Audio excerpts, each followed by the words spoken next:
اللهم أعز الإسلام والمسلمين وأذل الشرك والمشركين. اللهم أعز الإسلام والمسلمين وأذل الشرك والمشركين. اللهم أعز الإسلام والمسلمين وأذل الشرك والمشركين. اللهم أهلك الظالمين بظلمهم. اللهم أهلك الظالمين بظلمهم.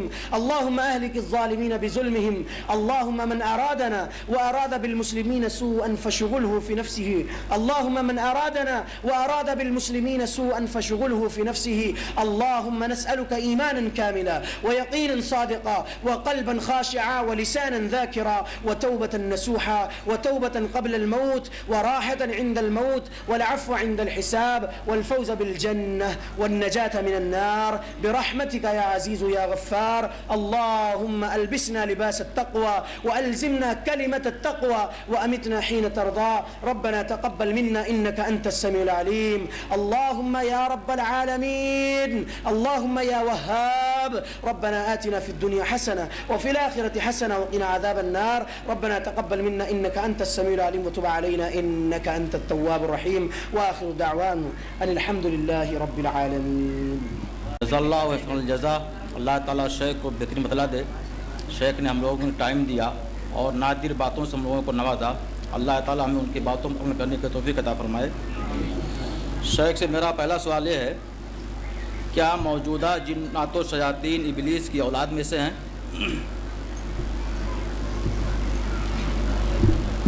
اللہ رب العالمین نے قرآن مجید میں سورہ کہف سورہ نمبر 18 آیت نمبر 50 میں کہا، کیا تم اس کو اور اس کی اولاد کو میرے علاوہ دوست بنانا چاہتے ہو؟ اللہ رب العالمین نے سورہ کہف سورہ نمبر 18 آیت نمبر 50 میں کہا کہ کیا تم ابلیس کو اور اس کی ذریت کو میرے علاوہ دوست بنانا چاہتے ہو؟ یہ اللہ نے کہا.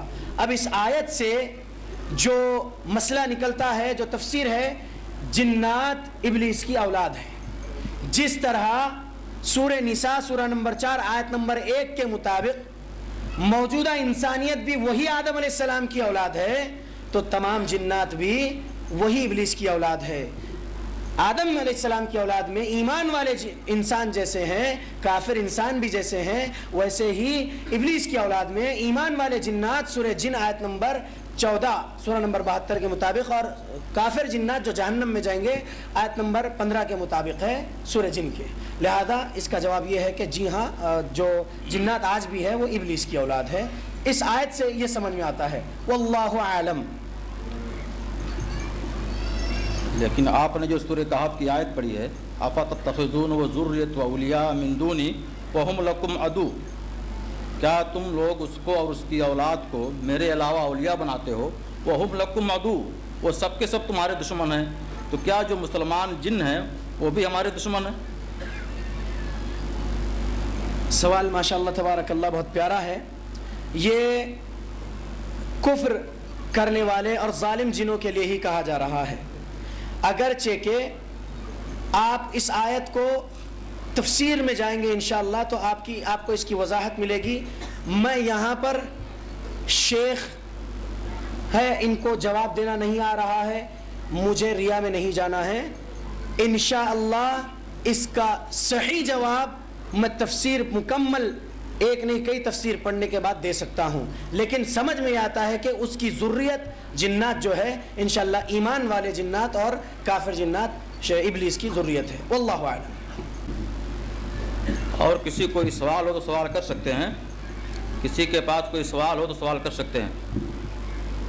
ایک پیشنٹ ہے سائیکیٹرک کا کیس ہے، ڈاکٹر کے پاس گیا ہوا ہے، ڈاکٹر میڈیسن دے رہا ہے، بیک بون میں پرابلم ہے، درد ہو رہا ہے. اب وہ سائیکیٹرک میڈیسن جو ہے اس میں نشہ وغیرہ بھی رہتی ہے. اب نشہ بھی حرام ہے، تو ایسے حالت میں وہ پیشنٹ کیا کرے؟ پہلے تو یہ بات کلیئر نہیں ہو رہی ہے کہ یہ واقعی سائیکیٹرک کا کیس ہے یا کیونکہ بیک بون کا بھی پین ہے. تو بعض عاملوں کا بھی کہنا ہے کہ یہ کیس جن کا بھی کیس ہو سکتا ہے. برائے کرم وضاحت کرائے. اس کے لیے اس پیشنٹ کی کیفیت دیکھنا پڑے گا. پہلے تو رپورٹس دیکھیں گے، اس کے بعد اس کی کیفیت دیکھیں گے. سورہ بقرہ سورہ نمبر 2 آیت نمبر 275 کے مطابق اللہ رب العالمین نے قرآن میں کہا یتخبط الشیطان من المس، شیطان کے صرف مس کر جانے سے بھی انسان خبتی ہو جاتا ہے. اگر وہ سچ میں ایسی حرکتیں کر رہے ہیں تو ڈاکٹر تو اس کو مطلب ایک سائیکیٹرسٹ اس کو سائیکوفوب یا کوئی اور ڈیزیز کا نام دے گا. لیکن جب ایک معالج اس پر قرآن پڑھے، بے شک نشاور چیزیں جو دے رہے ہیں وہ غلط ہے، نہیں لینا چاہیے، جائز نہیں ہے وہ، لیکن اس معالج کو کرنا یہ ہوگا کہ قرآن اس کے اوپر پڑھیں.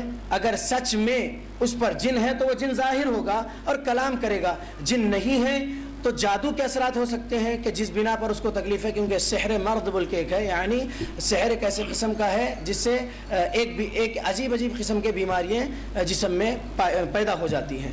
تو اس کے لیے صحیح جواب یہی ہے کہ اس پیشنٹ کو ایک معالج، تجربے کار معالج جو غیر شرعی علاج کرنے والا نہ ہو، اس کو سامنے بلایا جائے، اس کے اوپر قرآن پڑھا جائے. اس کے بعد ہی اس کا مسئلہ سمجھ میں آئے گا کہ سچ میں یہ روحانی پیشنٹ ہے، جن والا پیشنٹ ہے یا پھر میڈیکل پیشنٹ ہے. امید ہے آپ کا جواب ملا ہے. اس مجلس کے خاتمے کا اعلان کیا جاتا ہے. آپ سارے لوگوں کا شکریہ، شیخ کا شکریہ کہ شیخ نے ہمیں ٹائم دیا، آپ لوگوں نے بھی ٹائم دیا اور سنا. اللہ تعالیٰ سے دعا ہے کہ اللہ تعالیٰ ہمیں شیخ کی باتوں پر عمل کرنے کی توفیق عطا فرمائے. آمین. سبحانک اللہم بحمدک، اشہد ان لا الہ الا انت واستغفرک واتوب الیک. مجلس کے خاتمے کا اعلان کیا گیا ہے. اب جس کو اگر کچھ سوال کرنا ہے تو نماز کے بعد شیخ سے مل سکتے ہیں. اور مجلس ختم ہو چکی ہے، اجتماع ختم ہو چکا ہے، عورتیں اپنے گھروں کو جا سکتی ہیں. مسلمانوں سنبھل جاؤ، سنبھل جانے